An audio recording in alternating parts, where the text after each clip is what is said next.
আপনি দিনের মধ্যে অনেকবার মোবাইলটাকে হারিয়ে ফেলছেন, মিস কল করে করে মোবাইলটা নিয়ে জোগাড় করছেন, কিংবা কারোর বাড়ি গেলেন, যে রাস্তা দিয়ে গেলেন সেটা আর মনে পড়ছে না ফেরার সময়, রাস্তার ম্যাপটা কেমন হারিয়ে যাচ্ছে, কিংবা ঘরের মধ্যে কোনো জিনিস আপনি নিজের চোখে দেখে রেখেছেন কিন্তু আর খুঁজে পাচ্ছেন না। এটা কিন্তু একটা সমস্যা। এটা গ্র্যাজুয়ালি হয়তো আপনার ডিমেনশিয়ার দিকেও আপনাকে নিয়ে যেতে পারে। বয়স বাড়ার সাথে সাথে এই সমস্যাগুলো আরও বাড়তে পারে। তো মানে চোখ দিয়ে যেটা দেখছি ভিজুয়াল এবং স্পেস বিভিন্ন জায়গা থেকে যে মেমোরিটা আমরা সংগ্রহ করছি সেটাকে আমরা ঠিক করে স্টোর করতে পারছি না। ভিজুয়াল স্পেশিয়াল মেমোরি এটার একটা সমস্যা। আমরা একটা মেডিটেশন নিয়ে আসছি সামনের 15 এবং 16 তারিখ। এই মেডিটেশনের মাধ্যমে এই যে memory, short term memory loss হচ্ছে সেটাকে আমরা ইমপ্রুভ করতে পারি টাটাকা মেডিটেশন, গেজিংয়ের মাধ্যমে।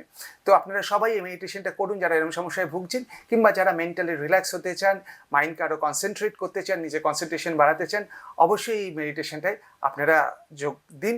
এটা নেফ্রোকেয়ার ইউনিটের জেসি ব্লকে এটা হচ্ছে। আপনারা সবাই এই মেডিটেশনটা করুন এবং এর বেনিফিট নিন।